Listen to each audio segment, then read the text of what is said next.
মহাভারতে শিশুপাল ছিলেন রাজা দামঘোষ এবং শ্রুতসভার পুত্র এবং শ্রীকৃষ্ণের সম্পর্কের কাকা ভাইপো।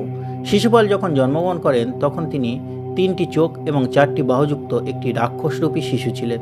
তার এই রূপ দেখে তার পিতামাতা তাকে পরিত্যাগ করার সিদ্ধান্ত নেন। তখন ভবিষ্যৎ বক্তারা বলেন যে যখন তার অতিরিক্ত বাহু ও চোখ পড়ে যাবে এবং তার জন্মদাত্রীর কাছে একটি অভিশাপ থাকবে, তখন সেই অভিশাপ পূরণ হবে। সেই সময় তার মাতা তার অভিশাপকে এমন একটি সময়ে ব্যবহার করবেন যখন শ্রীকৃষ্ণকে 100 বার অপমান করবেন, তখন তার অভিশাপ পূরণ হবে এবং শ্রীকৃষ্ণ তাকে হত্যা করবেন। যুধিষ্ঠিরের রাজস্ব যজ্ঞের সময় শিশুপাল শ্রীকৃষ্ণকে বারবার অপমান করতে থাকেন।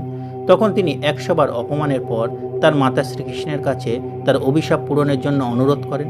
শ্রীকৃষ্ণ তখন শিশুপালকে ক্ষমা করে দেন, কিন্তু তার মায়ের কথা শুনে তিনি তাকে 100 বার অপমানের পরও ক্ষমা করে দেন।